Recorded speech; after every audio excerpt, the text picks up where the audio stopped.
ಮಾತರ್ಮೇ ಮಾತರಿಶ್ವನ್ನ ಪಿತರತುಲಗುರೋ ಭ್ರಾತರಿಷ್ಟಾಪ್ತಬಂಧೋ ಸ್ವಾಮಿನ್ನ ಸರ್ವಾಂತರಾತ್ಮನ್ನ ಜರಜರಯಿತರ್ಜನ್ಮ ಮೃತ್ಯಾಮಯಾನಾಂ ಗೋವಿಂದೇ ದೇಹಿ ಭಕ್ತಿಂ ಭವತಿ ಚ ಭಗವನ್ ಊರ್ಜಿತಾಂ ನಿರ್ನಿಮಿತ್ತಾಂ ನಿರ್ವ್ಯಾಜಾಂ ನಿಶ್ಚಲಾಂ ಸದ್ಗುಣಗಣ ಬೃಹತೀಂ ಶಾಶ್ವತೀಮಾಶುದೇವ ನಾರಾಯಣಂ ನಮಸ್ಕೃತ್ಯ ನರಂ ಚೈವ ನರೋತ್ತಮಂ ದೇವೀಂ ಸರಸ್ವತೀಂ ವ್ಯಾಸಂ ತತೋ ಗ್ರಂಥಮುದೀರಯೇ ವಿಜಾನತಾಂ ಅವಿತ್ತಸ್ಯ ಮಧ್ವಸ್ಯ ಜಗತಿ ಗುರೋಃ ಪೂರ್ವಾಚಾರ್ಯಮಹಿಷ್ಠಾನಾಮಿಯಂ ಪ್ರಣತಿಮಾಲಿಕಾ ಪೂರ್ಣಜ್ಞಾನಾಯ ವಿದ್ಮಹೇ ಪೂರ್ಣಾನಂದಾಯ ಧೀಮಹಿ ತನ್ನೋ ವ್ಯಾಸ ಪ್ರಚೋದಯಾತ್. ನಾವು ನೋಡಿದೆವು, ಉಪನಿಷತ್ತು ನಮ್ಮನ್ನ ಕಾಣದ ವಸ್ತುವಿನಿಂದ ಕಾಣುವ ವಸ್ತುವಿನೊಳಗೆ ಒಯ್ಯುತ್ತೆ, ಕಾಣುವ ವಸ್ತುವಿನಿಂದ ಕಾಣದ ವಸ್ತುವಿನೆಡೆಗೆ ಒಯ್ಯುತ್ತೆ. ನಮಗೆ ಎಷ್ಟೋ ಸಂಗತಿಗಳು ಯಾಕೆ ನಾವು ಹೀಗೆ ಮಾಡ್ತೀವಿ ಅನ್ನೋದೇ ಗೊತ್ತಿರೋದಿಲ್ಲ.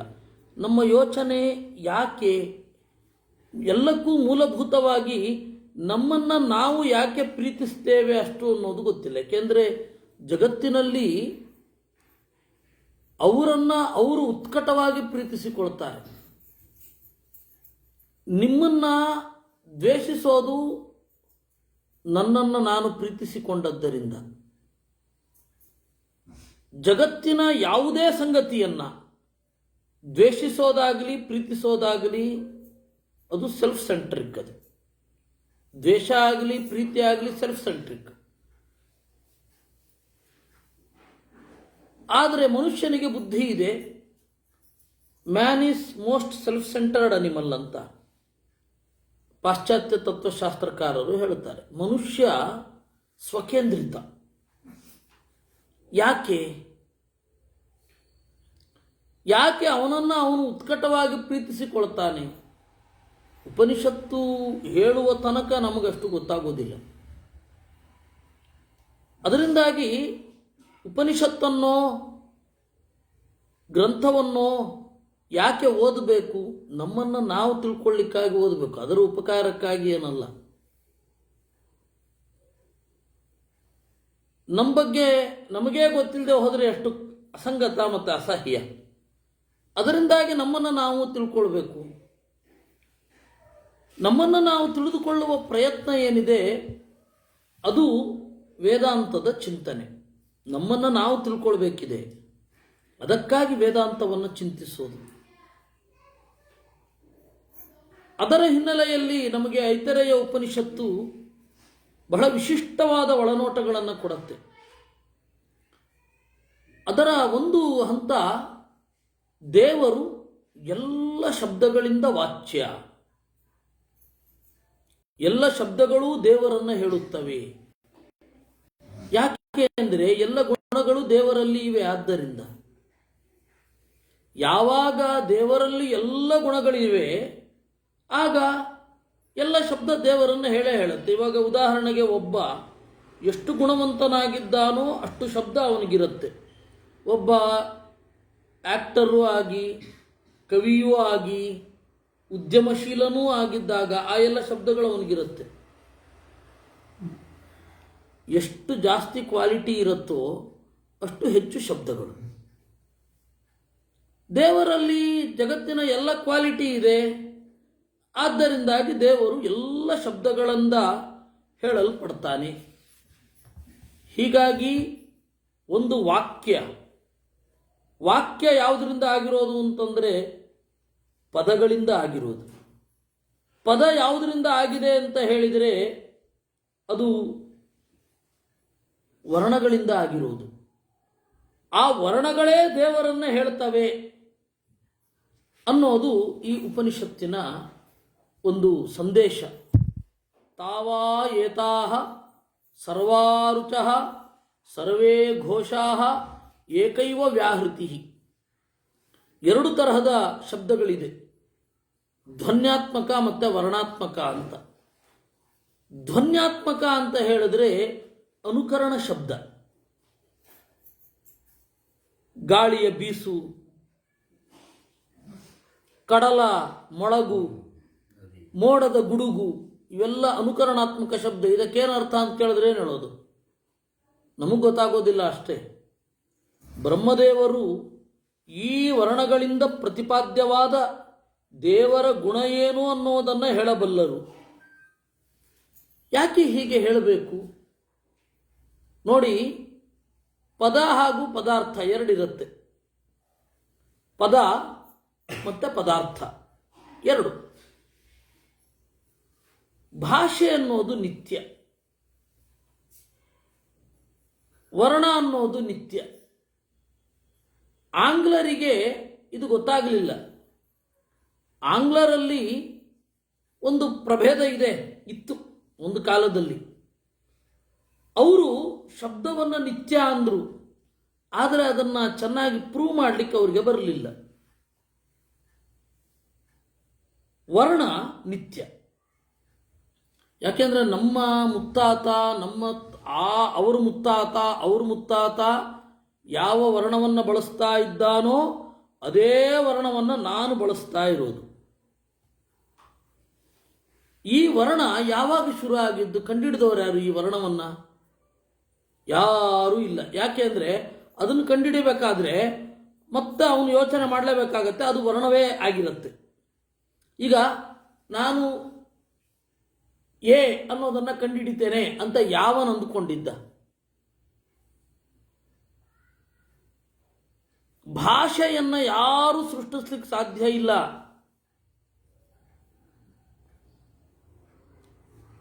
ಭಾಷೆಯನ್ನು ಯಾರೂ ಸೃಷ್ಟಿಸ್ಲಿಕ್ಕೆ ಸಾಧ್ಯ ಇಲ್ಲ. ಬೈಬಲ್ನಲ್ಲೇ ಎರಡೂ ತರಹದ ಮಾತುಗಳಿದೆ. ವರ್ಣ ಅನ್ನೋದು, ಪದ ಅನ್ನೋದು ಅವಾಗ ಇರಲಿಲ್ಲ ಅಂತ ಒಂದು ಕಡೆ ಹೇಳ್ತಾರೆ, ಇನ್ನೊಂದು ಕಡೆ ಇಲ್ಲ ಪದ ಇತ್ತು ಅಂತಾರೆ. ಅವ್ರಿಗೆ ಗೊಂದಲ ಇದೆ, ಇರಲಿ ಅದನ್ನು ಬಿಡೋಣ. ವರ್ಣ ಅನ್ನೋದನ್ನು ಯಾರು ಕಂಡುಹಿಡಿದ್ರು? ಯಾರೂ ಕಂಡುಹಿಡಿಯಲಿಲ್ಲ, ಯಾರೂ ಇನ್ವೆಂಟ್ ಮಾಡಲಿಲ್ಲ. ಇನ್ವೆಂಟ್ ಮಾಡದ ವರ್ಣ ಅದೇನಾಗೋಯಿತು? ಹಲವಾರು ಸೇರಿಕೊಂಡು ಪದ ಆಗತ್ತೆ. ಹಾಗಾದರೆ ಭಾಷೆಯನ್ನು ಯಾರೂ ಕಂಡುಹಿಡಿಯಲಿಲ್ಲ.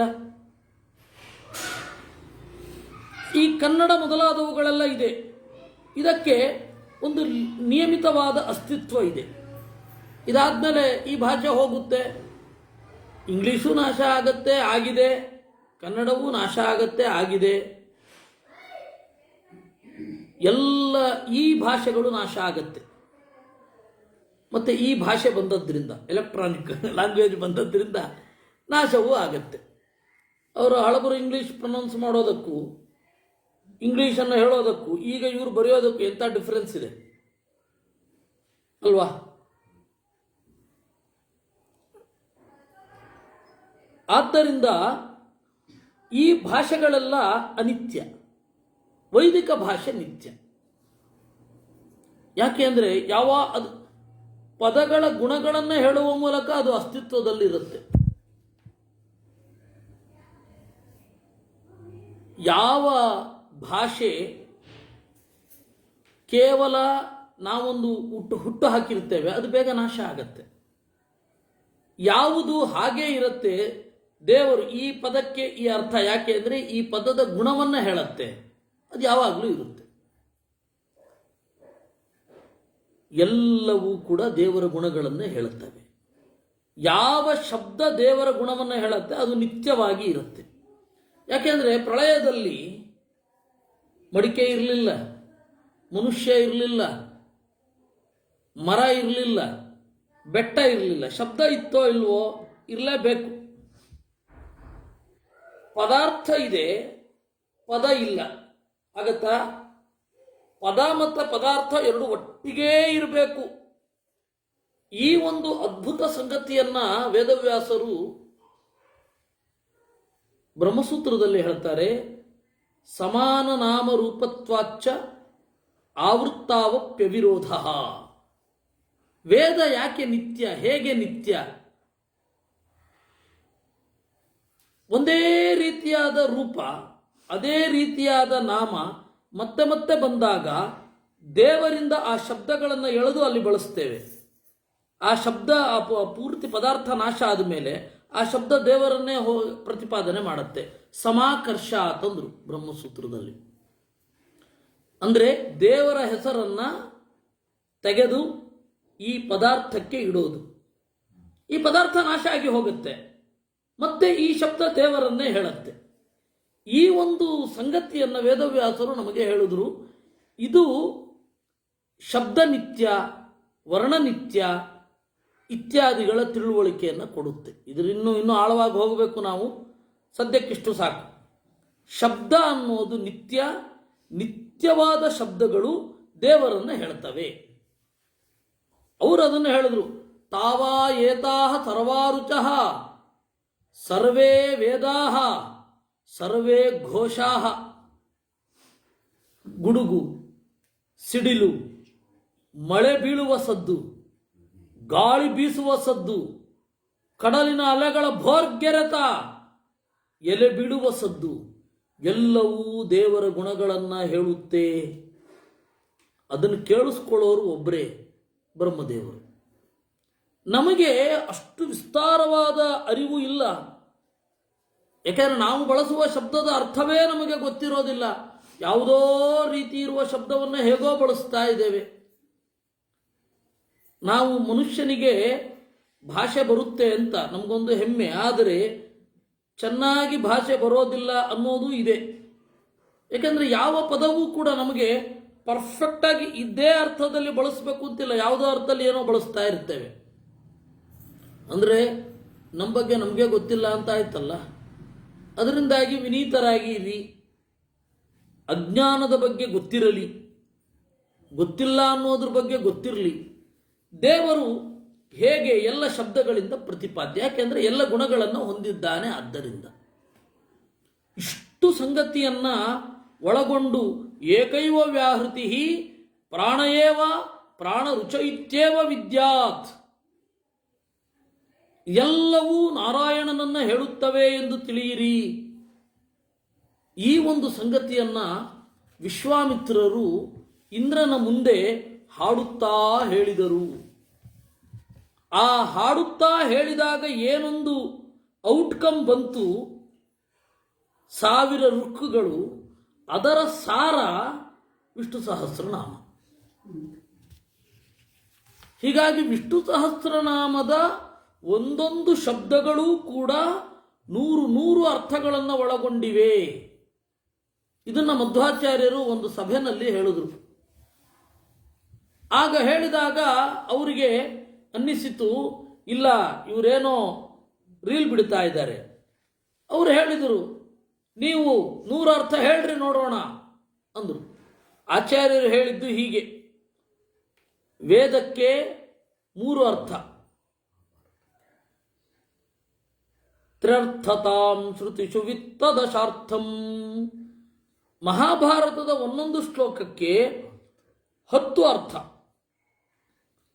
ವಿಷ್ಣು ಸಹಸ್ರನಾಮಕ್ಕೆ 100 ಅರ್ಥ, ಒಂದು ನಾಮಕ್ಕೆ 100. ಹಾಗಾದರೆ ಹೇಳಿ ನೋಡೋಣ ಅಂದರು. ಆಚಾರ್ಯರು ಹೇಳಿದ್ರು, ಆಯಿತು ಹೇಳ್ತೇನೆ, ಆದರೆ ನೀವು ಅದನ್ನು ಮರಳಿ ಹೇಳಬೇಕು. ಚಾಲೆಂಜ್ ಮಾಡೋದು ದೊಡ್ಡದಲ್ಲ, ಅದನ್ನು ಒಳಗೊಳ್ಳುವ ಪ್ರಾಮಾಣಿಕ ಪ್ರಯತ್ನ ಇರಬೇಕು. ಹೇಳಿ ನೋಡೋಣ. ಸರಿ, ಅವರಲ್ಲಿ ಮಾತನಾಡಿಕೊಂಡ್ರು. ನಾವು ಇಷ್ಟು ಜನ ಇದ್ದೇವೆ, 20 ಜನ ಅಂತ ಇಟ್ಕೊಳ್ಳಿ, ಸುಮ್ಮನೆ 5 ಅರ್ಥವನ್ನು ನೆನಪಿಟ್ಟುಕೊಂಡು ಹೇಳಿದ್ರೆ ಆಯ್ತು. ಈಗ ಈ 5 ಅರ್ಥವನ್ನು ನಾನು ನೆನಪಲ್ಲಿ ಇಟ್ಕೊಳ್ತೇನೆ, ಆ 5 ಅರ್ಥವನ್ನು ಇನ್ನೊಬ್ಬ, ಆ ರೀತಿ 5 ಅರ್ಥ 20 ಜನ ನೆನಪಲ್ಲಿ ಇಟ್ಕೊಂಡು ಹೇಳಿದ್ರೆ ಅವ್ರು ಹೇಳಿದಷ್ಟು ಅರ್ಥ ಆಗತ್ತೆ. ಆಚಾರ್ಯರು ಹೇಳ್ತಾ ಹೋದರು, ಪ್ರತ್ಯಯ ಪ್ರಕೃತಿ 2 ಇರುತ್ತೆ. ಅದು ಎಲ್ಲಿ ಜೋಡಣೆ ಆಗುತ್ತೆ, ಜೋಡಣೆ ಆದಾಗ ಏನು ಅರ್ಥ ಬರುತ್ತೆ, ಅದನ್ನೆಲ್ಲ ಹೇಳ್ತಾ ಹೋದಾಗ ಯಾವದರ್ಥ ಶತಕಂ ನವಿಶಂಕಃ ಸಂತತೋಕ್ತಿ ಕೃತಪೂಪುರ ದೇಶ, ಅದನ್ನು ಮುಗಿಸುವ ಮೊದಲೇನೆ ಆಚಾರ್ಯರ ಕಾಲಿಗೆ ಬಿದ್ದರು. ಆದರೆ ಅದನ್ನು ತಮ್ಮ ಶಿಷ್ಯರ ಬಳಿಗೆ ನಂತರ ಹೇಳಿದ್ರಂತೆ ಆಚಾರ್ಯರು.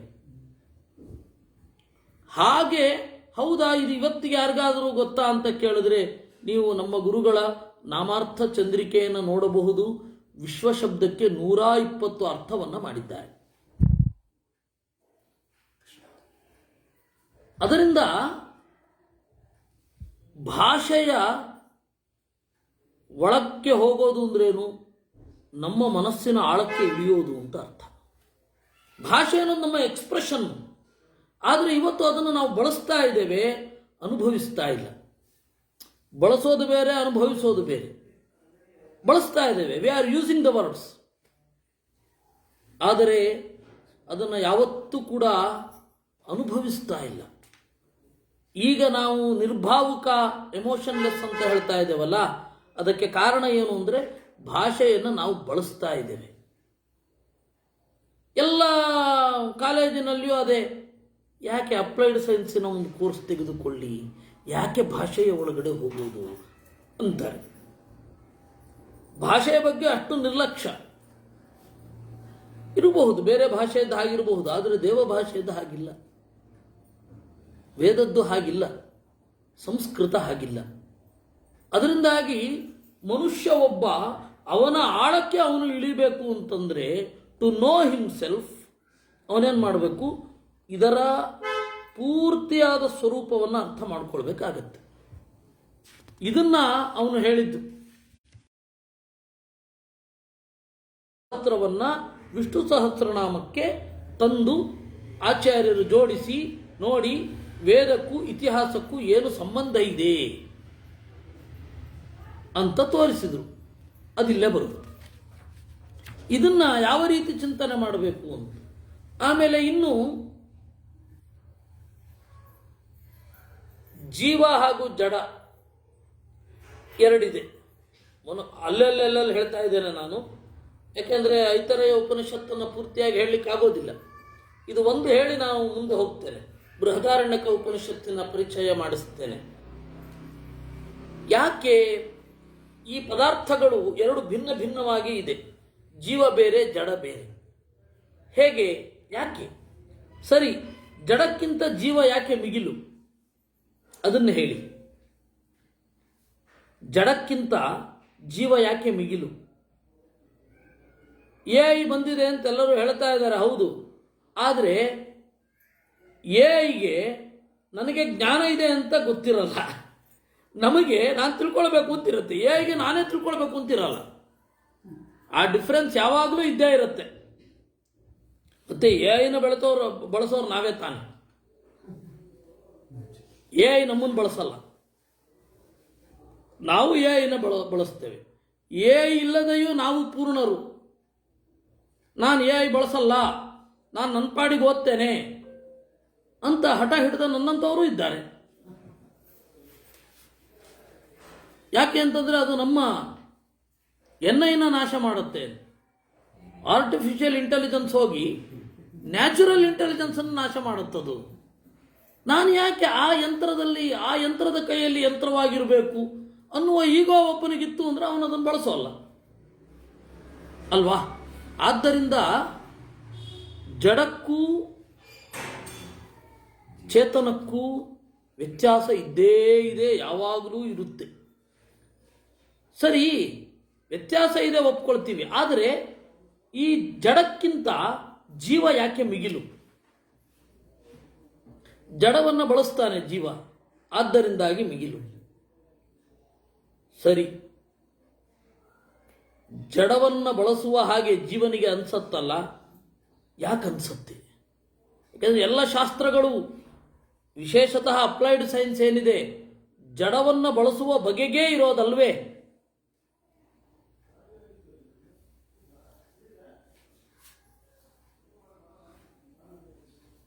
ಯಾಕೆ ಆ ಬುದ್ಧಿ ಅವನಿಗೆ ಯಾಕೆ ಹಂಗೆ ಪ್ರಚೋದನೆ ಆಗುತ್ತೆ? ಅದಕ್ಕೆ ದೇವರು ಕಾರಣ. ಅಂದು ದೇವರ ಅಭಿವ್ಯಕ್ತಿಯ ಒಂದು ಹೈರಾರ್ಕಿ ಇದೆ, ಅದು ಕಾರಣ. ಅದರ ಬಗ್ಗೆ ಹೇಳ್ತಾರೆ. ತಸ್ಯ ಆತ್ಮಾನಮಾವಿಸ್ತರಾಂ ವೇದ ಅಶ್ನುತೆ ಹಾವಿರ್ಭೂಯವೋಚ ದಿವನಸ್ಪತಯಃ ಯಚ್ಚ ಕಿಂಚ ಪ್ರಾಣಭೃತ್ ಸ ಆತ್ಮಾನಮಾವಿಸ್ತರಾಂ ವೇದ. ಓಷಧಿ ವನಸ್ಪತಿ ಸುಹಿರಶೋ ದೃಶ್ಯತೆ. ಕಲ್ಲು ಮಣ್ಣು ಮೊದಲಾದವುಗಳಿರ್ತದೆ, ಅಲ್ಲಿ ಜೀವ ಇರುತ್ತೆ. ಆದರೆ ಆ ಜೀವಕ್ಕೂ ಆ ಕಲ್ಲು ಮಣ್ಣಿಗೂ ಮನಸ್ಸಿನ ಸಂಪರ್ಕ ಇರೋದಿಲ್ಲ. ಅದರಿಂದಾಗಿ ಬೆಳೆಯುತ್ತೆ. ಮಣ್ಣು ಸಾವಿರಾರು ವರ್ಷಗಳ ಕಾಲ ಬೆಳೆದು ಬೆಟ್ಟ ಆಗತ್ತೆ, ಕಲ್ಲಾಗತ್ತೆ, ಎಲ್ಲ ಆಗತ್ತೆ. ಆದರೆ ಅದರಲ್ಲಿ ಜೀವನಿಗೆ ನೋವು ಮೊದಲಾದವುಗಳೆಲ್ಲ ಆಗೋಲ್ಲ. ಯಾಕೆಂದರೆ ಮನಸ್ಸು ಇರೋದಿಲ್ಲ. ದೇವರ ಅಭಿವ್ಯಕ್ತಿ ಅಷ್ಟೇ ಇರೋದಲ್ಲಿ. ಅಸ್ತಿತ್ವಕ್ಕಾಗಿ ಮಾತ್ರ ದೇವರ ಅಸ್ತಿತ್ವ ಇರೋದ. ಅಂದರೆ ನಾನು ಇಲ್ಲಿ ಇಷ್ಟನ್ನು ಇದಕ್ಕೆ ಪ್ರಜ್ಞೆ ಕೊಡಬಾರದು ಅಂತ ದೇವರಿಗಿದೆ ಅಷ್ಟೆ. ಇನ್ನು ಅಲ್ಲಿಂದ ಮುಂದುವರೆದರೆ ಓಷಧಿ ವನಸ್ಪತಿ ಸುಹಿರಶೋ ದೃಶ್ಯತೆ. ಓಷಧಿ ವನಸ್ಪತಿಗಳಲ್ಲಿ ಮನಸ್ಸು ಇದೆ, ಆದ್ದರಿಂದಾಗಿ ರಸ ಕಾಣುತ್ತೆ. ಏನೋ ಒಂದು ಕೆಮಿಕಲ್ ರಿಯಾಕ್ಷನ್ ಕಾಣುತ್ತೆ. ಆ ಕೆಮಿಕಲ್ ರಿಯಾಕ್ಷನ್ ಅನ್ನೋದು ಅದರ ಪ್ರಜ್ಞೆ ಮೊದಲಾದವುಗಳಿಗೆ ಮಾಪಕ. ಇದು ಇರುವಂಥದ್ದು. ನಾವು ವೇದವ್ಯಾಸರು ಹೇಳಿದ್ರು ವೃಕ್ಷಗಳಿಗೆ ಜೀವ ಇದೆ ಅಂತ. ಮಧ್ವಾಚಾರ್ಯರು ಕೂಡ ತೋರಿಸಿದ್ರು ಇಲ್ಲ ವೃಕ್ಷಗಳಿಗೆ ಜೀವ ಇದೆ ಅಂತ. ಹೇಗೆ ಅವ್ರು ಹೇಳ್ತಾರೆ, ಅನುವ್ಯಾಖ್ಯಾನದಲ್ಲಿ ಹೇಳ್ತಾರೆ. ಆಮೇಲೆ ಅವರು ಹಾಡಿದಾಗ ಗಿಡಮರಗಳು ಕೊನರಿದ್ದನ್ನು ನಾವು ಕೇಳ್ತೇವೆ ಅವರ ಜೀವನ ಚರಿತ್ರೆಯಲ್ಲಿ.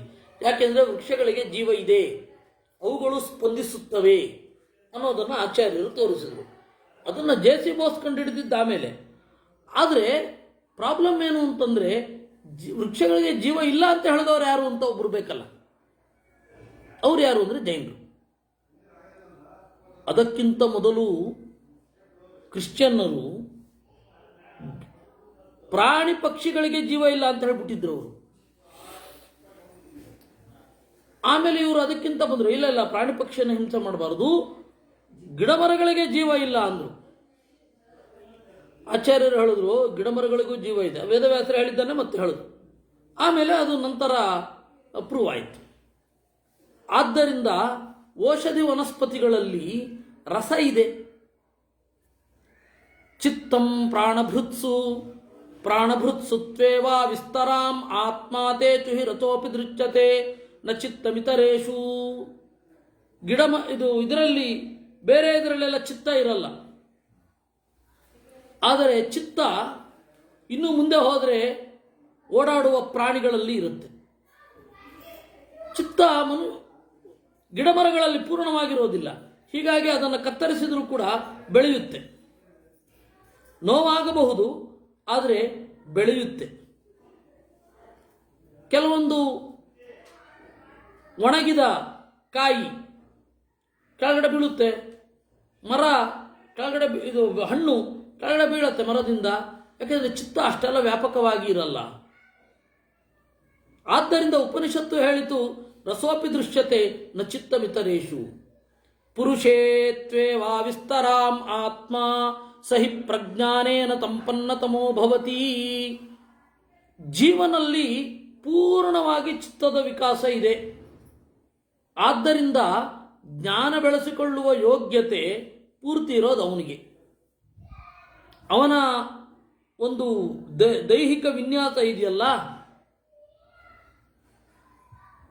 ಅವನ ಒಂದು ಡಿಸೈನ್ ಆಫ್ ಫಿಸಿಕ್ ಏನಿದೆ ಅದು ಜ್ಞಾನವನ್ನು ಪಡೆಯಲು ಅರ್ಹವಾಗಿದೆ. ವಿಜ್ಞಾನಂ ವದತಿ ವಿಜ್ಞಾತಂ ಪಶ್ಯತಿ. ತಿಳಿದಿದ್ದನ್ನು ಹೇಳ್ತಾನೆ, ತಿಳಿದಂತೆ ನೋಡ್ತಾನೆ. ವೇದ ಶ್ವಸ್ತನಂ, ನಾಳೆ ಏನು ಅಂತ ಹೇಳಿ ಅವನು ಯೋಚನೆ ಮಾಡ್ತಾನೆ. ವೇದ ಲೋಕಾಲೋಕವು, ಕತ್ತಲೆ ಬೆಳಕುಗಳು ಗೊತ್ತಾಗತ್ತೆ. ಆದರೆ ಒಂದೇ ಒಂದು ದೋಷ ಇದೆ ಮನುಷ್ಯನಲ್ಲಿ, ಎಲ್ಲ ಗುಣವನ್ನು ನುಂಗಿ ನೊಣೆಯುವಂಥದ್ದು. ಏನು? ಮರ್ಚೇನಾಮೃತಮೀಪ್ಸತಿ ಅಂದರು.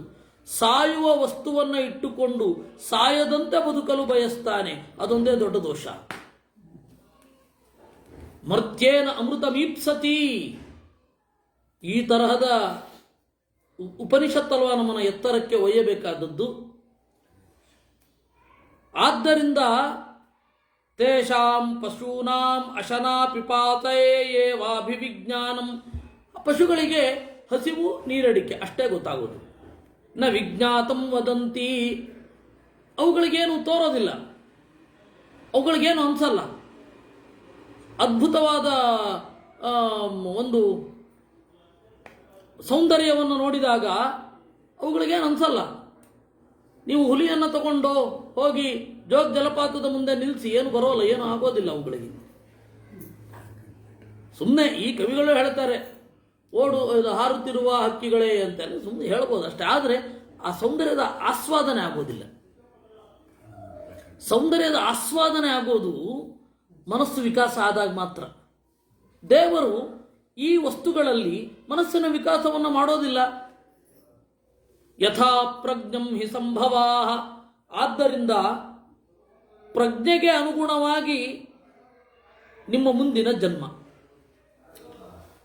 ನೀವು ಪ್ರಜ್ಞೆಗೆ ಒತ್ತು ಕೊಟ್ಟು ನಾನು ಹೀಗೆ ಬಾಳಬೇಕು ಅಂತ ದೇವರಲ್ಲಿ ಕೇಳಿಕೊಂಡು ದೇವರೇ ನನ್ನಲ್ಲಿ ಸನ್ನಿಹಿತನಾಗು ಅಂತಂದ್ರೆ ಮುಂದಿನ ಜನ್ಮ ಚಂದ ಇರ್ತದೆ. ಇಲ್ಲ ಅಂತಂದ್ರೆ ಇಲ್ಲ ಅಲ್ವಾ? ಆ ತರಹದೊಂದು ಬಯಕೆನೇ ಇಲ್ಲದೆ ಹೋದ್ರೆ ಹಾಗಾಗತ್ತಾ? ಈ ತರಹದ ಅನೇಕ ಸಂಗತಿಗಳನ್ನು ಹೇಳುತ್ತೆ ಉಪನಿಷತ್ತು. ವಿಶೇಷತಃ ಐತರೇಯ ಉಪನಿಷತ್ತು ಆಚಾರ್ಯರಿಗೆ ಬಹಳ ಪ್ರೀತಿ ಇದು. ಇದು ಯಾವ ಯಾವ ಸಂಗತಿಗಳನ್ನೆಲ್ಲ ಹೇಳುತ್ತೆ? ಗರ್ಭೋಪನಿಷತ್ತು ಅಂತ. ಸ್ತ್ರೀ ಒಬ್ಬಳು ಗರ್ಭಿಣಿಯಾದಾಗ ಅವಳನ್ನು ಯಾಕೆ ಎಲ್ಲರೂ ಹೆಚ್ಚು ಗೌರವಿಸಬೇಕು, ಮತ್ತೆ ದೇವರಿರುವ ಜಾಗವನ್ನು ಗರ್ಭಗೃಹ ಅಂತ ಯಾಕೆ ಕರೀತೇವೆ?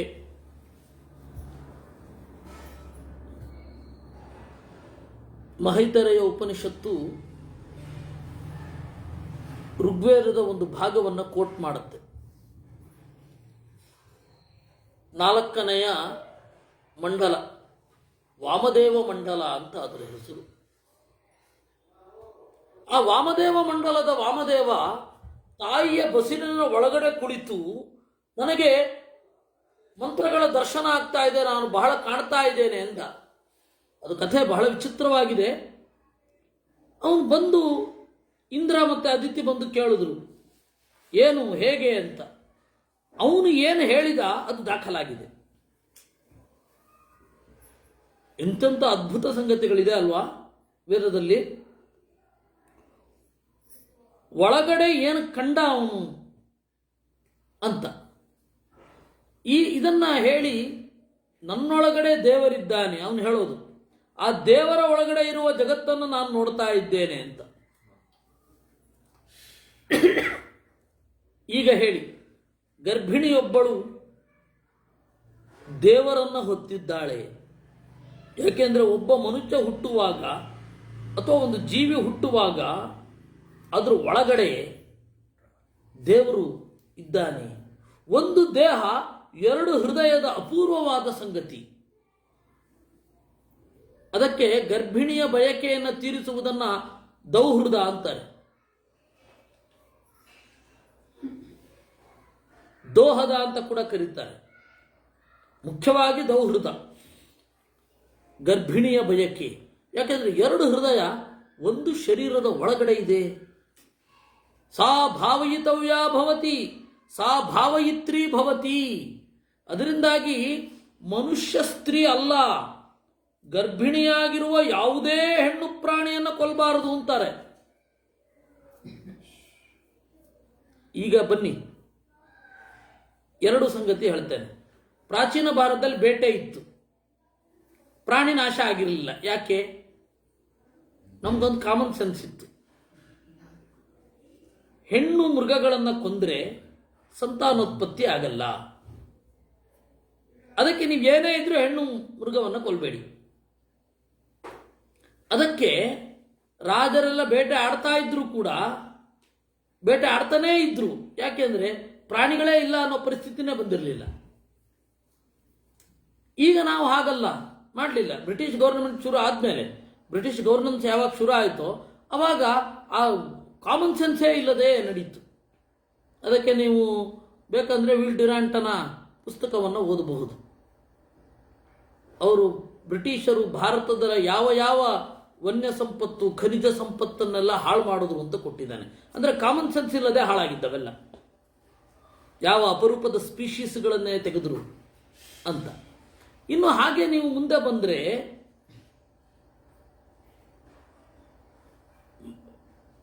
ಮಹಾಭಾರತದಲ್ಲಿ ಎಲ್ಲರೂ ಸೇರ್ತಾರೆ. ಎಲ್ಲರೂ ಸೇರಿದಾಗ ಅವರೊಂದು ಕಾಡಿನಲ್ಲಿ ವನಪರ್ವದ ಸಂದರ್ಭದಲ್ಲಿ ಕೆಲವೊಂದು ಅಗ್ರಿಮೆಂಟ್ಗಳನ್ನು ಮಾಡ್ಕೋತಾರೆ. ನಾವು ಇಲ್ಲಿಂದ ಹೋದ ಮೇಲೂ ಕೂಡ ಕಾಡು ಹೀಗೆ ಇರಬೇಕು, ಯಾವುದೇ ಕಾರಣಕ್ಕೂ ಕಾಡಿನ ಒಂದು ಭಾಗ ಹಳ್ಳಿ ಆಗಬಾರದು, ಯಾಕೆಂದ್ರೆ ಆ ಹಳ್ಳಿಯ ಮುಂದೆ ನಗರ ಆಗತ್ತೆ. ಒಪ್ಪಂದ ಮಾಡ್ಕೊಳ್ತಾರೆ. ಅದು ಬಹಳ ಸೊಗಸಾಗಿದೆ. ಆ ನೆಲೆಯಲ್ಲಿ ನಾವು ನೋಡಬೇಕು. ಕೃಷ್ಣ ಕೂಡ ಒಂದು ಕಾಡು ಹಳ್ಳಿಯಾಗುವುದರ ಅರ್ಥ ಹೇಗೆ ಹೆಜ್ಜೆ ಇಡುತ್ತೆ ಅಂತ ಹೇಳ್ತಾನೆ ಅವನು 5ನೇ ವಯಸ್ಸಿನಲ್ಲಿ.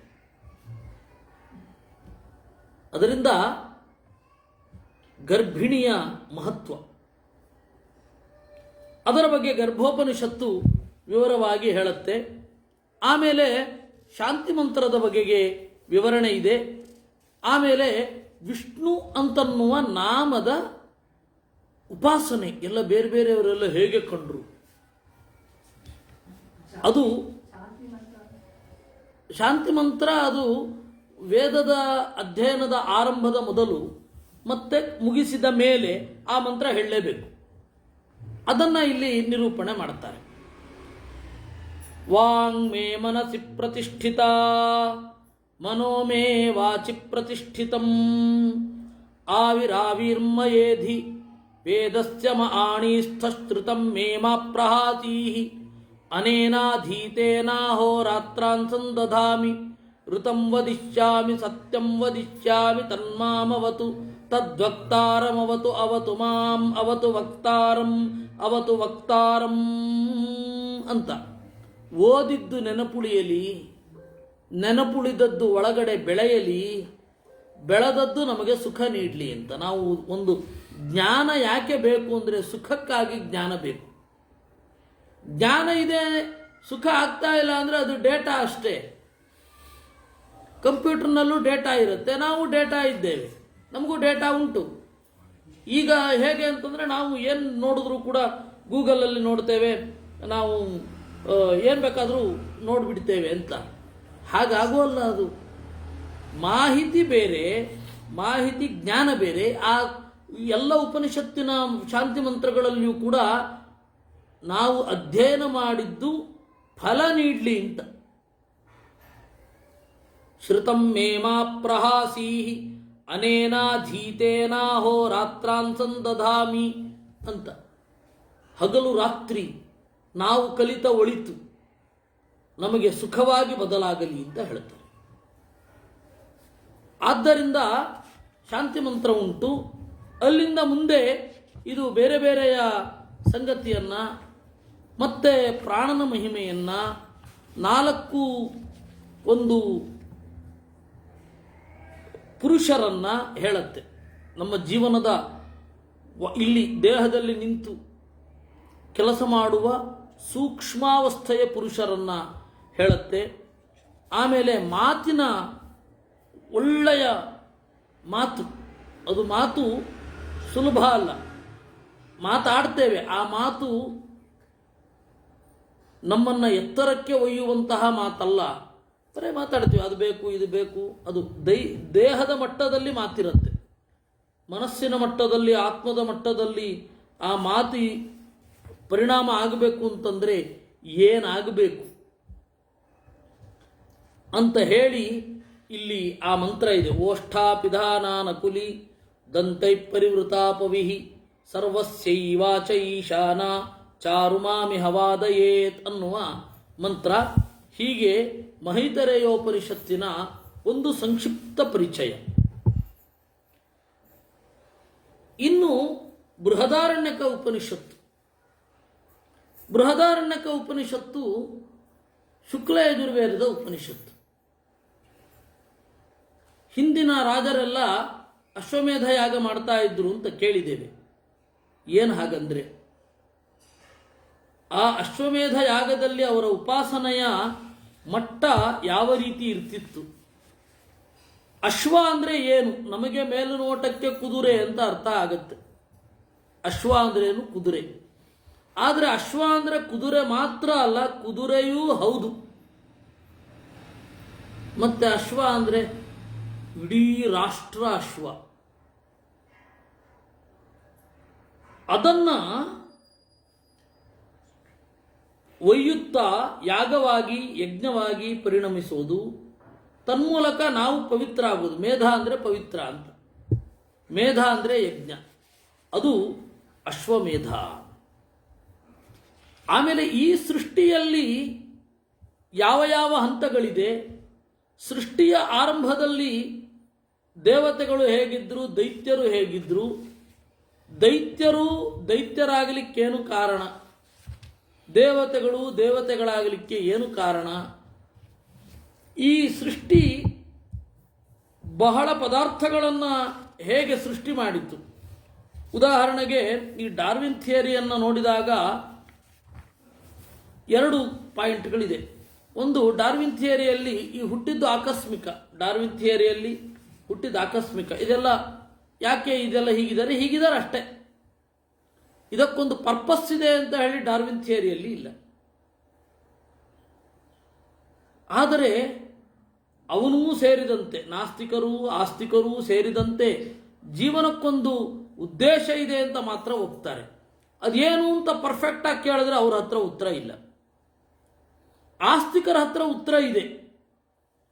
ಆದರೆ ಈಗಿನ ಪರಿಸ್ಥಿತಿಯಲ್ಲಿ ನಾವು ಅದರ ಆಳಕ್ಕೆ ಹೋಗಿಲ್ಲ. ಅವರು ಕ್ಲಿನಿಕಲ್ ಟೆಸ್ಟ್ ಅಂತ ಎಂತೆಂಥದೋ ಮಾಡ್ತಾ ಇದ್ದಾರೆ. ಅದು ಏನು ಮಾಡ್ತಾ ಇದ್ದಾರೋ ಏನು ಮಾಡ್ತಾ ಇಲ್ವೋ ದೇವರಿಗೆ ಗೊತ್ತು. ಆದ್ದರಿಂದ ಇಲ್ಲಿ ಆ ಸೃಷ್ಟಿ ಇದೆ. ಈ ಸೃಷ್ಟಿ ಅಂತ ಬಂದಾಗ ಮೊದಲನೇ ಸೃಷ್ಟಿ ಆಗ್ತದೆ, ಅದು ಕರ್ಮಾನುಸಾರವಾಗಿ ಬಂದಿರೋ ಸೃಷ್ಟಿನ ಹೇಳುವ ಇಲ್ಲ, ಅದು ಹಂಗೆ ಈಗ ನಾನು ಅದನ್ನು ಹೇಳಲಿಕ್ಕಾಗಲ್ಲ. ಕಾರಣ ಏನು ಅಂತಂದ್ರೆ ಅದು ಬೇರೆನೇ ಟಾಪಿಕ್ಕು. ಮತ್ತೆ ಈಗ ಅದನ್ನು ತಿಳ್ಕೊಳ್ಳಿಕ್ಕೆ ಹೋಗ್ಬಿಡಿ. ನೀವು ಈ ಜೀವಕರ್ತೃತ್ವವಾದ ಮತ್ತೆ ಈ ಕರ್ಮ ಇತ್ಯಾದಿಗಳನ್ನು ಈಗ ತಿಳ್ಕೊಳ್ಳಿಕ್ಕೆ ಹೋಗ್ಬೇಡಿ. ಕಾರಣ ಏನು ಗೊತ್ತಾ? It is too early to learn it. ಯಾಕೆಂದರೆ ಮಧ್ವಾಚಾರ್ಯರೇ ಏನು ಹೇಳ್ತಾರೆ ಅಂದರೆ, ಮೊದಲು ನೀವು ಆರಂಭದಿಂದ ಬನ್ನಿ ಅಂತ ಅವ್ರು ಹೇಳೋದು. ಮೊದಲು ಜೀವಕರ್ತೃತ್ವವನ್ನು ಹೇಳಬೇಡಿ, ಯಾಕೆಂದರೆ ಅನುಭವಿಸ್ಲಿಕ್ಕಾಗಲ್ಲ ಶ್ರೋತೃಗಳಿಗೆ. ಆದರೆ ಇವತ್ತು ಇವ್ರುಗಳೆಲ್ಲ ಹೇಳೋದು ಮೊದಲೇ ಜೀವಕರ್ತೃತ್ವ ತಂದು ಇಡ್ತಾರೆ. ಅದು ದಡ್ತನ ರೀ. ಜೀವಕರ್ತೃತ್ವವನ್ನು ಮೊದಲು ತಂದು ಹೇಳಬಾರದು. ಯಾಕೆಂದರೆ ಆರಂಭದಿಂದ ಬರಬೇಕು. ಅದನ್ನು ಬಂದು ಒಂದು ಸರ್ತಿ ಪೂರ್ತಿ ನೋಡಿ ಮತ್ತೆ ವಾಪಸ್ ಬರಬೇಕು. ಅದು ನಮ್ಮ ವಿದ್ವಾಂಸರು ಮಾಡಿರುವ ತಪ್ಪು. ಎತ್ಕೊಳ್ತಾನೆ ಜೀವಕರ್ತೃತ್ವ ಅದೇ ಹೇಳ್ತಾರೆ. ಯಾವುದನ್ನು ಮಾಡಬೇಡಿ ಅಂತ ಮಧ್ವಾಚಾರ್ಯರು ಹೇಳಿದಾರೋ ಅದನ್ನೇ ಮಾಡ್ತು. ಯಾವುದೇ ಆಗಲಿ, ಯಾವುದೇ ಮತಾಚಾರ್ಯರ ಮತಾನುಯಾಯಿಗಳು ಮೊದಲ ಶತ್ರು ಅವರಿಗೆ, ಮತಾಚಾರ್ಯರಿಗೆ, ಆಮೇಲೆ ಬೇರೆಯವರು. ಹೀಗಾಗಿ ಮೊದಲು ಹೇಳಬಾರದು ಅದನ್ನು. ಮತ್ತೆ ಮೊದಲು ತಿಳ್ಕೊಳ್ಳಿಕ್ಕೂ ಒಂದು ಸ್ವಲ್ಪ ಕಷ್ಟ ಇದೆ. ಅದನ್ನು ನಾವು ಒಂದು ಹಂತದ ಮೇಲೆ ಹೋಗಬೇಕು. ನಮ್ಮ ಪ್ರಭಾಕರ್ ರಾಯರು ಅಂತ ಒಬ್ಬರು ಅವರು ಹೇಳ್ತಾ ಇರ್ತಾರೆ, ನೋಡಿ ಎಲ್ಲ ಬಟ್ಟೆ ವ್ಯಾಪಾರ ಮಾಡೋರೆಲ್ಲ ಜೈನರೇ ಅಂತ. ಎಂಥ ತದ್ವಿರುದ್ಧ ಅವರ ಇವರಿಗೆ. ಅದರಿಂದಾಗಿ ಇದೇ ರೀತಿ ಪ್ರತಿಯೊಬ್ಬ ಮತಾನುಯಾಯಿಯೂ ಕೂಡ ಅವರ ಮತಾಚಾರ್ಯರಿಗೂ ದೊಡ್ಡ ಶತ್ರು. ನಿಧಾನವಾಗಿ ಹೋಗಬೇಕಾಗತ್ತೆ. ನಮ್ಮ ವಿದ್ವಾಂಸರು ಬಹಳ ತಪ್ಪು ಮಾಡಿದ್ದಾರೆ. ಅದನ್ನು ಏನು ಮಾಡಲಿಕ್ಕಾಗಲ್ಲ. ಇಷ್ಟು ದೂರ ಬಂದ್ಬಿಟ್ಟಿದ್ದೀವಿ. ಅದರಿಂದ ಈ ಕರ್ಮಾನುಸಾರದ ಸೃಷ್ಟಿ, ಆಮೇಲೆ ಇದನ್ನೆಲ್ಲ ಮತ್ತೆ ಹೇಳೋಣ.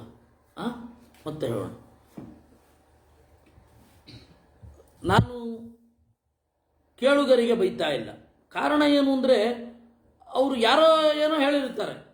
ಅವರು ಯಾರ ಮುಂದೆ ಶ್ರದ್ಧೆಯಿಂದ ಕೂತ್ಕೊಂಡಿರ್ತಾರೆ, ಅವ್ರು ಏನೇನೋ ಹೇಳಿರ್ತಾರೆ. ಅವರಿಗೆ ನಾವು ಕ್ರಮೇಣ ಹೀಗೆ ತೊಗೊಂಡು ಹೋಗಬೇಕು ಅಂತಿಲ್ಲ. ಫಾಸ್ಟ್ ಎತ್ಕೊಳ್ತಾನೆ. ಒಬ್ಬರು ಅನಂತಮೂರ್ತಿಯವರ ಶಿಷ್ಯರು, UR ಅನಂತಮೂರ್ತಿಯವರ ಶಿಷ್ಯರು, ಅವರು ಯಾಕೋ ಅದರಲ್ಲಿ ಅನೇಕ ಅಸಂಗತಿಗಳು ಕಂಡುಬಂದವು. ಲೆಫ್ಟಿಸ್ಟ್ ಥಿಯರಿಯಲ್ಲಿ ಅವರು ಇದನ್ನು ಓದಲಿಕ್ಕೆ ಅಂತ ವೇದಾಂತವನ್ನು ಓದಲಿಕ್ಕೆ ಫಸ್ಟ್ ಎತ್ಕೊಳ್ತಾನೆ ಜೀವಕರ್ತೃತ್ವವಾದ ಹೇಳ್ಬಿಟ್ರೆ ಯಾರೋ ಒಬ್ಬರು. ಅವ್ರಿಗೆ ಗೊಂದಲ ಅಂದರೆ ಗೊಂದಲ, ಗೊಂದಲ ಅಂದರೆ ಗೊಂದಲ. ಇವ್ರು ಮಾಡಿದ ಕೆಲಸ ಅವ್ರು ಬಂದು ಹೇಳಿದರು ಜೀವಕರ್ತೃತ್ವವಾದ ಬಹಳ ವಿಚಿತ್ರವಾಗಿದೆ ಅಂತ. ಮೊದಲು ಹೇಳಿದವರು ಯಾರು ನಿಮಗೆ ಅಂತ ಕೇಳಿದೆ. ಮೊದಲು ಇದನ್ನು ಓದಿ ಅಂತ ಹೇಳಿದವರು ಯಾರು? ಇಲ್ಲ, ಅವ್ರು ನಮಗೆ ಎಲ್ಲರೂ ಹಾಗೆ ಹೇಳ್ತಾ ಇರ್ತಾರೆ. ಒಂದು ಉಪನ್ಯಾಸಕ್ಕೆ ಫಸ್ಟ್ ಕೂಡಲೇ ಜೀವಕರ್ತೃತ್ವವಾದವನ್ನೇ ಹೇಳ್ತಾರೆ. ಹಾಗೆ ಮಾಡಬಾರ್ದು, ಬೇರೆ ತರಹ ಓದಬೇಕು ಅದನ್ನು ಅಂತ ಹೇಳಿದೆ. ಪಾಪ ಅವರು ಅದನ್ನು ಅನುಭವಿಸ್ಲಿಕ್ಕಿರಲಿಲ್ಲ, ಬೇಗ ಹೋದರು ಅವರು, ಅವರಿಗಿಲ್ಲ, ಈಸ್ ನೋ ಮೋರ್. ಆದರೆ ಈ ಮಾಡುವ ಅವ್ಯವಸ್ಥೆಗಳು ನಾನು ಹೇಳ್ತಾ ಇರೋದು. ಈ ಹಿನ್ನೆಲೆಯಲ್ಲಿ ಮತ್ತೆ ಹೇಳುವ ಅದನ್ನು, ಈ ಆತ್ಮೈವ ಇದಮಗ್ರ ಆಸೀತ್, ಜೀವರ ಸೃಷ್ಟಿಯಲ್ಲಿ ವಿಪರೀತ ಟೈಮ್ ತಗೊಂಡಿದೆ. ಅದು ಬೈಬಲ್ ಹೇಳೋ ತರಹ 7 ದಿವಸದಲ್ಲಿ, ಕುರಾನ್ ಹೇಳೋ ತರಹ ಠಂಗ್ ಅಂತ ಸೃಷ್ಟಿ ಮಾಡಿಬಿಟ್ಟ, ಹಾಗೆ ನಾವು ಹೇಳಲಿಲ್ಲ. ಬಹಳ ಕಾಲ ತೆಗೆದುಕೊಂಡಿತು ಅಂತಲೇ ಹೇಳೋದು. ದೇವಮಾನದ ಸಾವಿರಾರು ವರ್ಷ ಸೃಷ್ಟಿಯ ಪ್ರೊಸೆಸ್ ಆಯಿತು ಅಂತಲೇ ನಾವು ಹೇಳೋದು. ಎಲ್ಲರೂ ಇವರು ಹೆಂಗೆ ಅನ್ಕೊಂಡ್ಬಿಟ್ಟಿದ್ದಾರೆ ಅಂದರೆ ದೇವರೊಬ್ಬ ಮ್ಯಾಜಿಷಿಯನ್ ತರಹ ಅಂತ ಯೋಚನೆ ಮಾಡ್ತಾ ಇರ್ತಾರೆ. ನಾವು ಹೇಗೆ ರಾಘವೇಂದ್ರ ಸ್ವಾಮಿಗಳನ್ನು ಮೊದಲಾದವ್ರನ್ನ ಒಬ್ಬ ದೊಡ್ಡ ಮ್ಯಾಜಿಷಿಯನ್ ಮಾಡಿಬಿಟ್ಟಿದ್ದೇವೆ, ಛಮ್ ಅಂತಂದರೆ ಬಂದ್ಬಿಡ್ಬೇಕು, ಆ ತರಹ ನಾವು ಇವತ್ತಿಗೂ ಕೂಡ ವೇದಾಂತ ಓದವರು ಅಂದರೆ ಹಾಗೆ ಎಕ್ಸ್ಪೆಕ್ಟ್ ಮಾಡೋದು. ಅವ್ರು ಬಹಳ ತಪಸ್ಸಿದೆ, ಏನು ಪವಾಡ ಹಿಂಗೆ ಮಾಡಿಬಿಡ್ತಾರೆ, ಎಲ್ಲೂ ಆಗಲ್ಲ. ಅದು ಯಾವ ಶಾಸ್ತ್ರ ಸಮ್ಮತವೂ ಅಲ್ಲ. ಅದು ಇದು ಹಾಗೆ ಮಾಡ್ಲಿಕ್ಕೆ ಬಂದರೂ ಮಾಡಬೇಡಿ ಅಂತ ಅನ್ನತ್ತೆ ಶಾಸ್ತ್ರ. ನಾರ್ಮಲ್ ಆಗೇ ನಿಮ್ಮ ಜೀವನವನ್ನು ಬದುಕ್ರಿ ಅಂತ ಅನ್ನತ್ತೆ. ನಾವು ಆ ರೀತಿ ಇಂದ್ರಜಾಲ ವಿಧಾಂ ಸೃಷ್ಟಿಂ, ಇಂದ್ರಜಾಲದ ತರಹ ಒಂದು ಮ್ಯಾಜಿಕ್ಕಿನ ತರಹ ಸೃಷ್ಟಿಯನ್ನು ಹೇಳ್ತಾ ಇಲ್ಲ, ಹೇಳೋದಿಲ್ಲ. ಕ್ರಮವಾದ ಸೃಷ್ಟಿ ಇದೆ ಅಲ್ಲಿ. ಆ ಕ್ರಮವಾದ ಸೃಷ್ಟಿ ಹೇಗೆ ಬಂತು ಅದನ್ನು ಹೇಳುತ್ತಾರೆ. ಮತ್ತೆ ಇಡೀ ಜೀವ ಪ್ರಪಂಚ ಹೇಗೆ ಯಾವ ಯಾವ ಅನ್ನವನ್ನು ಉಣ್ಣುತ್ತಾರೆ ಅಂತ, ಸಪ್ತಾನ್ನ ವಿದ್ಯೆ ಅಂತ. ಯತ್ ಸಪ್ತಾನ್ನಾನಿ ಮೇಧಯ ಅಜನಯತ್ ಪಿತಾ ಅಂತ ಶುರು ಆಗುತ್ತೆ. ಸಪ್ತಾನ್ನ ವಿದ್ಯೆ ಅಂತ ನಾನು ಎಕ್ಸ್ಪ್ಲೈನ್ ಮಾಡ್ಲಿಕ್ಕೆ ಹೋಗಲ್ಲ, ಯಾಕೆ ಅಂದರೆ ಪರಿಚಯ ಆಗಲಿ, ಓದುವ ಒಂದು ಕುತೂಹಲ ಮೂಡಲಿ ಅಂತ ಅಷ್ಟೇ, ಇನ್ನೇನಿಲ್ಲ. ಇದರ ಒಳಗಡೆ ಅದ್ಭುತವಾದ ಸಂಗತಿಗಳಿದೆ. ಇದಾದ ಮೇಲೆ ದೃಪ್ತ ಬಾಲಾಕಿ ಅಂತ, ಬಲಾಕ ಅನ್ನುವ ಒಬ್ಬ ಋಷಿಕೆಯ ಮಗ, ಬಲಾಕ ಅಂತ ಒಬ್ಬಳ ಹೆಸರು. ಅವಾಗ ನಾನು ಹೇಳಿದ್ನಲ್ಲ, ಅವ್ರಿಗಿಂತ ಫೆಮಿನಿಸ್ಟ್ ಯಾರ್ರಿ ಪ್ರಾಚೀನರಿಗಿಂತ? ಅರುಣಾ ಅಂತನ್ನುವ ಋಷಿಕೆಯ ಮಗ ಆರುಣಿ, ತಂದೆ ಹೆಸರಿಟ್ಕೊಳ್ಳಿಲ್ಲ ಅವನು, ಇನ್ಶಿಯಲ್ ಆಗಿ. ಇವತ್ತು ನೀವು ಏನೇ ಫೆಮಿನಿಸ್ಟ್ ಆದರೂ ತಂದೆ ಹೆಸರಿಟ್ಕೋಬೇಕು. ಅವತ್ತು ತಾಯಿ ಹೆಸರಿಟ್ಕೊಂಡು ಇರೋರು ಇದ್ದಾರೆ. ಮತ್ತೆ ಅವರಿಬ್ಬರು ಸಮಾನರಿದ್ದರೆ ದೇವಕಿ ನಂದನ ಅಂತನೂ ಅಂತಾರೆ, ವಾಸುದೇವ ಅಂತನೂ ಅಂತಾರೆ. ಅರ್ಜುನನಿಗೆ ಪಾಂಡವ ಅನ್ನೋದಕ್ಕಿಂತ ಹೆಚ್ಚು ಪೃಥೆಯ ಮಗ ಕೌಂತೆಯ ಅಂತನ್ನೋದು. ಹೀಗಾಗಿ ಬಹಳ ಹಳಬರಿದ್ದಾರಲ್ಲ ಅವರು ಬಹಳ ಮಾಡ್ರನ್. ನೀವು ಅಷ್ಟು ಮಾಡ್ರನ್ ಆಗಲಿಕ್ಕೆ ಸಾಧ್ಯವೇ ಇಲ್ಲ, because we are in medieval time. ನಾವು ಅದು ಯೋಚನೆ ಕೂಡ ಮಾಡಿರೋದಿಲ್ಲ.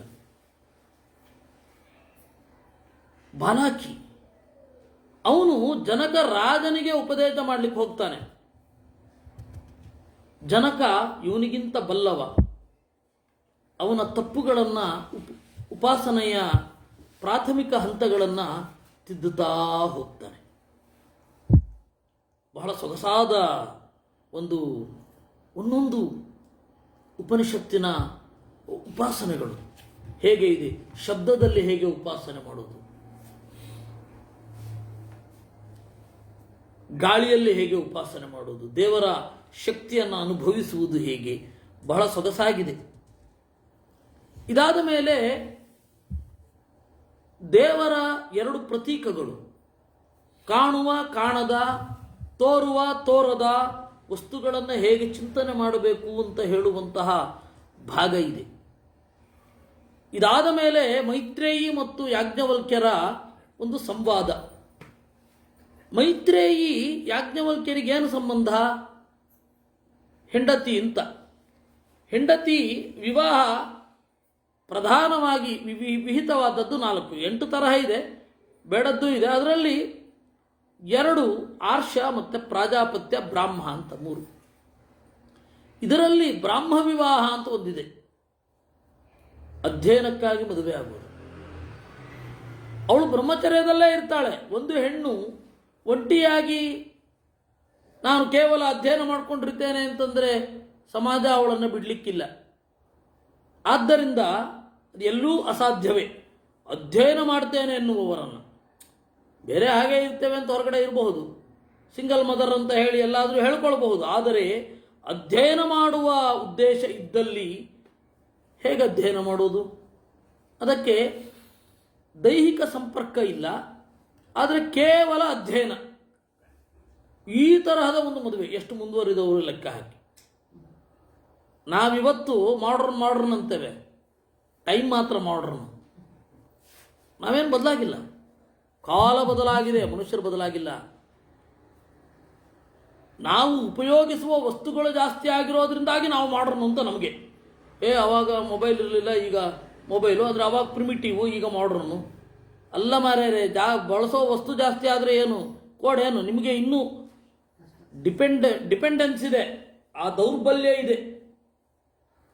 ಆದ್ದರಿಂದ ಹಾಗಲ್ಲ. ಅವಾಗ ಮೈತ್ರೇಯಿ ಬ್ರಾಹ್ಮ ವಿವಾಹ ಆದವಳು. ಯಾಜ್ಞವಲ್ಕ್ಯರು ಮತ್ತು ಅವರ ಸಂವಾದ, ಅದೇ ನಾನು ಹೇಳಿದ್ನಲ್ಲ ಆಗಲೇ, ಆ ಎಲ್ಲ ತರಹದ ಪ್ರಶ್ನೆಗಳನ್ನು ಅವಳು ಕೇಳ್ತಾಳೆ. ಯಾಜ್ಞವಲ್ಕ್ಯ ಹಾಗೂ ಮೈತ್ರೇಯರ ಸಂವಾದ ಒಂದು ಅದ್ಭುತ. ಇದಾದ ಮೇಲೆ ಮಧುವಿದ್ಯೆ ಅಂತ ಬರುತ್ತೆ. ಜಗತ್ತಿನ ಸುಖವನ್ನು ಆಸ್ವಾದನೆ ಮಾಡುವ ಬಗೆ. ನಮಗೆ ಇವತ್ತು ಎಂಜಾಯ್ ಮಾಡೋದು ಅಂತಂದರೆ ಏನೋ ಕುಡಿಯೋದು, ಅರಿವು ತಪ್ಪು ಬೀಳೋದು, ಅದೆಂತ ಎಂಜಾಯ್ ಅಂತ ಅರ್ಥವೇ ಆಗಲ್ಲ. ಆಸ್ವಾದನೆ ಮಾಡಲಿಕ್ಕೆ ಪ್ರಜ್ಞೆ ಇರಬೇಕಲ್ವಾ? ಅದು ಪ್ರಜ್ಞೆ ತಪ್ಪಿಸತ್ತೆ, ಆದರೆ ಅದನ್ನ ಎಂಜಾಯ್ಮೆಂಟ್ ಅಂತಾರೆ. ಅದು ಏನು ಅವ್ರ ತಲೆನಲ್ಲಿ ಅದು ಏನು ಓಡ್ತಾ ಇದೆಯೋ ದೇವರಿಗೆ ಗೊತ್ತು. ಪ್ರಜ್ಞೆ ತಪ್ಪಿದ್ರೆ ಅದು ಎಂಜಾಯ್ಮೆಂಟ್ ಅಲ್ಲ. ಹಾಗಾದರೆ ಪ್ರಜ್ಞಾಪೂರ್ವಕವಾಗಿ ಆನಂದವನ್ನು ಅನುಭವಿಸುವುದು ಹೇಗೆ? ಮಧುವಿದ್ಯೆಯನ್ನು ತಿಳ್ಕೊಳ್ಳಿ ಸಾಕು ಅಂತಾರೆ. ಮಧುವಿದ್ಯೆಯನ್ನು ಉಪಾಸನೆ ಮಾಡೋದು ಬೇಡ, ಉಪಾಸನೆ ಮಾಡುವ ಯೋಗ್ಯತೆ ಇದೆ ಅಂತ ಹೇಳಿದರೆ ಅದನ್ನು ಮಾಡಿ, ಆದರೆ ಮಧುವಿದ್ಯೆಯನ್ನು ತಿಳ್ಕೊಳ್ಳಿ ಸಾಕು ಅಂತ. ಆ ಮಧುವಿದ್ಯೆಯ ಬಗೆಗಿನ ಚಿಂತನೆ ಇದೆ. ಇದಾದ ಮೇಲೆ ವಂಶಬ್ರಾಹ್ಮಣ ಅಂತ, ಯಾವ ಯಾವ ರೀತಿ ಋಷಿಗಳು ಹೇಗೆ ಹೇಗೆ ಅಧ್ಯಯನ ಮಾಡಿಕೊಂಡು ಬಂದಿದ್ದಾರೆ ಅಂತ. ಆಮೇಲೆ ಪ್ರಸಿದ್ಧವಾದ ಯಾಜ್ಞವಲ್ಕ್ಯ ಹಾಗೂ ಜನಕರ ಸಂವಾದ. ಆ ಕಾಲದಲ್ಲಿ ಇದ್ದ ಎಲ್ಲ ಜ್ಞಾನಿಗಳು ಕೂಡ ಜನಕರನ್ನ ಕುರಿತು ಪ್ರಶ್ನೆ ಮಾಡ್ತಾರೆ. ಇದು ಯಾಜ್ಞವಲ್ಕ್ಯರನ್ನ ಕುರಿತು ಪ್ರಶ್ನೆ ಮಾಡ್ತಾರೆ. ಯಾಜ್ಞವಲ್ಕ್ಯರು ಎಲ್ಲರಿಗೂ ಉತ್ತರ ಕೊಡ್ತಾರೆ. ಎಲ್ಲರೂ ಉತ್ತರ ಕೊಟ್ಟಾದ್ಮೇಲೆ ಗಾರ್ಗಿ 2 ಬಾರಿ ಪ್ರಶ್ನೆ ಮಾಡ್ತಾಳೆ. ಒಂದು ಬಾರಿ ಒಂದು ಪ್ರಶ್ನೆ ಮಾಡ್ತಾಳೆ, ಆಮೇಲೆ ಇನ್ನೊಂದು ಬಾರಿ ಇನ್ನೊಂದು ಪ್ರಶ್ನೆ ಮಾಡ್ತಾಳೆ. 2ನೇ ಬಾರಿ ಪ್ರಶ್ನೆ ಕೇಳಲಿಕ್ಕೆ ಅವಳು ಹೇಳ್ತಾಳೆ, ಇನ್ನು ನನ್ನ ಪ್ರಶ್ನೆಗೆ ಇವರು ಉತ್ತರ ಕೊಟ್ಟ ಮೇಲೆ ಇನ್ನು ಯಾರಿಗೂ ಕೂಡ ಪ್ರಶ್ನೆ ಕೇಳೋದೇ ಉಳಿದಿರಲ್ಲ. ನಿಸ್ಸಂದೇಹವಾಗಿ ಅವರು ಗ್ರೇಟ್, ಯಾಕೆಂದ್ರೆ ನಿಮ್ಮೆಲ್ಲರಿಗಿಂತ ನಾನು ತಿಳ್ಕೊಂಡಿದ್ದೀನಿ ಅಂತ ಹೇಳ್ತಾಳೆ. ಆ ತರಹದ ಒಂದು ಸಂವಾದ, ಅದು ಬಹಳ ದೊಡ್ಡದಿದೆ. ಆ ಯಾಜ್ಞವಲ್ಕ್ಯ ಹಾಗೂ ಇದಾದ ಮೇಲೆ ವಾಚಕ್ನವಿ ಗಾರ್ಗಿ, ವಚಕ್ನು ಅಂತನ್ನುವ ಒಬ್ಬನ ಮಗಳು, ಅವಳು ಕೇಳಿದ್ದು. ಆಮೇಲೆ ಅಂತರ್ಯಾಮಿ ಬ್ರಾಹ್ಮಣ ಅಂತ, ಯಾವುದೇ ಒಂದು ವಸ್ತುವಿನ ಒಳಗಡೆ ಪ್ರವಹಿಸುವ ಶಕ್ತಿಯನ್ನು ತಿಳ್ಕೊಳ್ಳೋದು ಹೇಗೆ ಅಂತ ಹೇಳಿ, ಅದು ಇಲ್ಲಿ ಇರುವಂಥದ್ದು. ನಾವು ಉಪನಿಷತ್ತನ್ನೇ ಅಧ್ಯಯನ ಮಾಡಬೇಕು. ನಾವು ಇವತ್ತು ಅಧ್ಯಯನ ಮಾಡಬೇಕಾದದ್ದು ಟೀಕೆಯನ್ನಲ್ಲ, ವ್ಯಾಖ್ಯಾನವನ್ನಲ್ಲ. ಅದನ್ನು ತೆಗೆದು ಪಕ್ಕದಲ್ಲಿ ಇಡಬೇಕು. ಅದನ್ನು ಡಿಕ್ಷನರಿ ಯಾವಾಗ ನೋಡೋದು? ನಮಗೇನಾದ್ರು ಗೊತ್ತಾಗದೆ ಹೋದಾಗಲೇ ವಿನಃ ಡಿಕ್ಷನರಿಯನ್ನೇ ಆರಂಭದಿಂದ ನೋಡ್ತೇವ? ನಾವಿವತ್ತು ಮಾಡ್ತಾ ಇರೋದು ಹಾಗೆ, ಡಿಕ್ಷನರಿ ಓದ್ತಾ ಇದ್ದೇವೆ. ಟೆಲಿಫೋನ್ ಡೈರೆಕ್ಟ್ರಿ ಅವಾಗಿತ್ತು, ಇವಾಗಿಲ್ಲ. ಟೆಲಿಫೋನ್ ಡೈರೆಕ್ಟ್ರಿನೇ ಇಲ್ಲ. ಟೆಲಿಫೋನ್ ಡೈರೆಕ್ಟ್ರಿ ಹೋದ್ರೆ ಏನು ಪ್ರಯೋಜನ? ನಿಮಗೆ ಬೇಕಾದಾಗ ನಂಬರ್ ಬೇಕು ಅಷ್ಟೇ, ಅದನ್ನು ಹುಡುಕ್ಬೇಕು. ಏನಾದ್ರು ಹಾಗೆ ಡಿಕ್ಷನರಿ ಓದೋದು ಯಾವಾಗ ಅಂದರೆ ಯಾವುದೋ ಒಂದು ಪದದ ಅರ್ಥ ತಿಳಿಯದೇ ಇದ್ದಾಗ. ನಾವು ಆಚಾರ್ಯರ ಮಾತುಗಳನ್ನು ಅನುಭವಿಸಬೇಕು.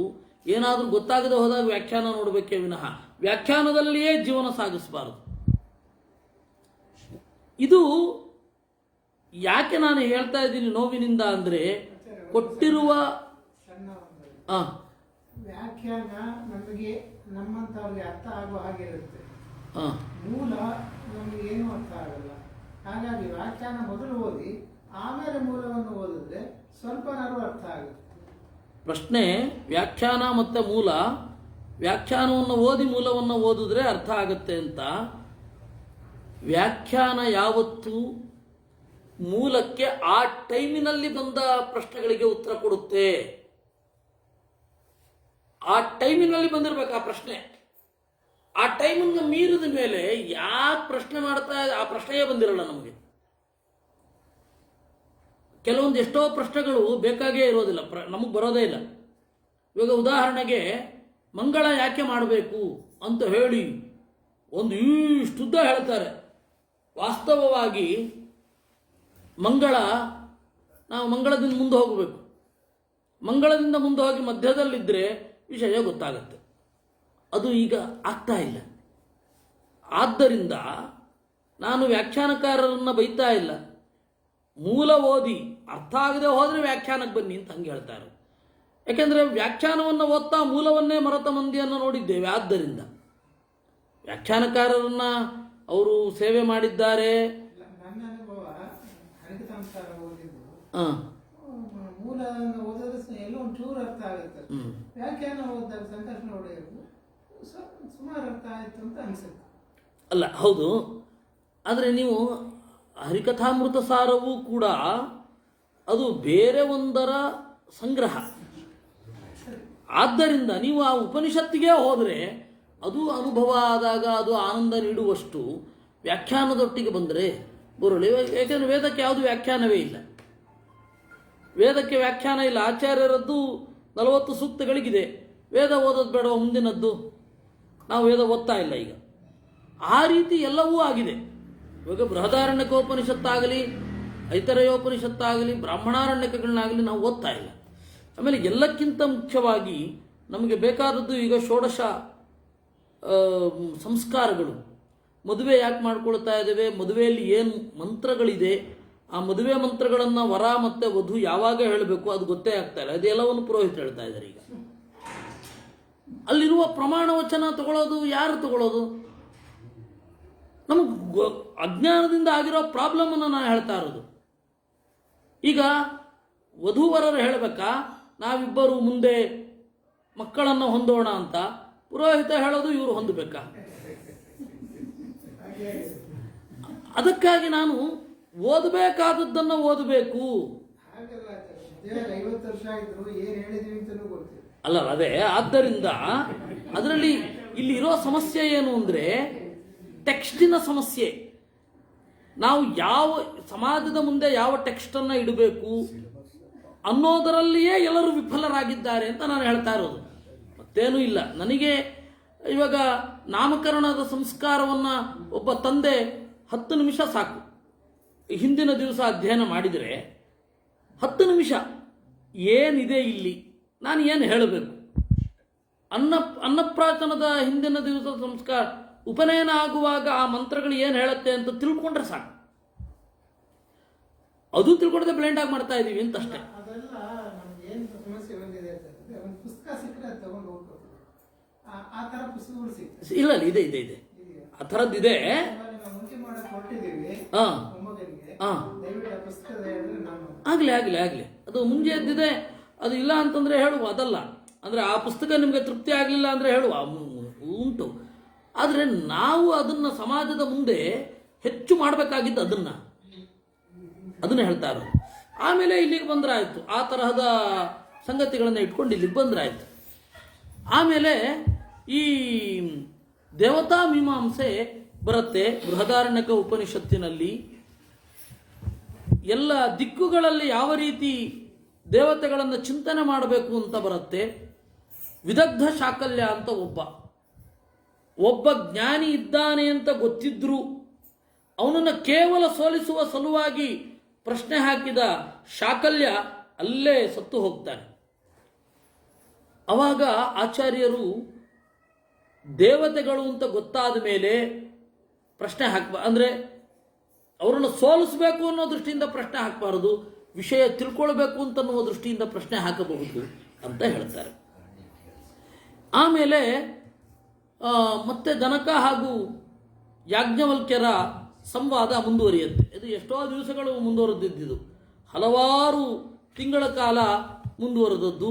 ಅವನು ಒಳಗಡೆ ಒಳಗಡೆ ಒಳಗಡೆ ಇಳಿತಾ ಹೋಗ್ತಾನೆ. ಯಾಜ್ಞವಲ್ಕ್ಯರು ಎಷ್ಟೋ ಬಾರಿಗೆ ನನ್ನ ಸರಿಸಮವಾಗಿ ಮಾತನಾಡುವವರು ಯಾರೂ ಇಲ್ಲ, ನನಗೆ ಪ್ರಶ್ನೆ ಕೇಳುವವರು ಯಾರೂ ಇಲ್ಲ ಅಂತ ಹೇಳಿ ಬರ್ತಾರೆ. ಆ ತರಹದ ತೀರಾ ಸಂಗತಿಗಳು. ಮನಸ್ಸು ಎಲ್ಲಿ ತೆರ್ಕೊಳ್ಳುತ್ತೆ, ಎಲ್ಲಿ ಬಿಚ್ಚಿಕೊಳ್ಳುತ್ತೆ, ಎಷ್ಟು ಬಿಚ್ಚಿಕೊಳ್ಳುತ್ತೆ, ಮನಸ್ಸಿನ ಸೂಕ್ಷ್ಮ ಪ್ರಭೇದಗಳೇನು, ಅದನ್ನೆಲ್ಲ ನಿರೂಪಣೆ ಮಾಡ್ತಾರೆ. ಗಾಢವಾದ ನಿದ್ರೆಯಲ್ಲಿ ಹೊರಗಡೆಯ ವಸ್ತುವಿನ ಸಂವೇದನೆ ಹೇಗಿರುತ್ತೆ, ಯಾವಾಗ ಅವನು ಎಚ್ಚರಕ್ಕೆ ಬರ್ತಾನೆ, ಅದನ್ನೆಲ್ಲವನ್ನ ಇಲ್ಲಿ ನಿರೂಪಣೆ ಮಾಡ್ತಾರೆ. ಈ ರೀತಿ ಉಪನಿಷತ್ತು ನಾವು ಸ್ಪರ್ಶ ಮಾಡದ ಅನೇಕ ಸಂಗತಿಗಳನ್ನು ನಿರೂಪಣೆ ಮಾಡುತ್ತೆ. ಇದಾದ ಮೇಲೆ ಇಲ್ಲಿ ಒಂದು ಈಶಾವಾಸ್ಯ ಉಪನಿಷತ್ತು ಇಲ್ಲೊಂದು ಸಣ್ಣದು ಬರುತ್ತೆ. ಇದಾದ ಮೇಲೆ ಯಾಜ್ಞವಲ್ಕ್ಯನ ಕಥೆ. ಇಬ್ಬರು ಹೆಂಡಿರಿದ್ದರು, ಕಾತ್ಯಾಯನಿ ಮತ್ತು ಮೈತ್ರೇಯಿ ಅಂತ. ಅವನು ಯಾಜ್ಞವಲ್ಕ್ಯರು ಹೇಳಿದ್ರು, ನಾವಿನ್ನು ಹೊರಡ್ತಾ ನಿಮ್ಮಿಬ್ಬರಿಗೂ ನನ್ನ ಆಸ್ತಿಯನ್ನು ಭಾಗ ಮಾಡಿಕೊಡ್ತೇನೆ ಅಂತ. ಆಗ ಇದು ಕಾತ್ಯಾಯನಿ ಒಪ್ಕೊಂಡ್ಳು. ಆದರೆ ಮೈತ್ರೇಯಿ ಕೇಳಲು, ಯಾಕಾಗಿ ನೀವು ಹೋಗ್ತಾ ಇದ್ದೀರಾ? ಇದನ್ನು ಬಿಟ್ಟು, ಏಕೆಂದರೆ ಪ್ರತಿಯೊಬ್ಬ ತನ್ನನ್ನು ತಾನು ಪ್ರೀತಿಸುವಷ್ಟು ಯಾರನ್ನೂ ಪ್ರೀತಿಸೋದಿಲ್ಲ. ತನ್ನ ಆನಂದಕ್ಕಾಗಿ ನೀವು ಹೊರಡ್ತಾ ಇರಬೇಕು. ಆದ್ದರಿಂದ ನಿಮಗೆ ಆನಂದ ನೀಡುವ ಸಂಗತಿ ಯಾವುದು, ಅದನ್ನೇ ನನಗೆ ಹೇಳಿ ಅಂತ. ಆಗ ಪ್ರಜ್ಞೆಯ ವಿಕಾಸದ ಬಗ್ಗೆ, ಮುಕ್ತಿಯಲ್ಲಿನ ಆನಂದದ ಬಗ್ಗೆ ಯಾಜ್ಞವಲ್ಕ್ಯರು ಮಾತನಾಡ್ತಾರೆ. ಈ ರೀತಿ ಅದು ಅರಿವಿನ ಬೆಳಕು, ಅರಿವಿನ ಆನಂದದ ಬಗ್ಗೆ ಇದು ಹೆಚ್ಚು ಮಾತನಾಡುತ್ತೆ.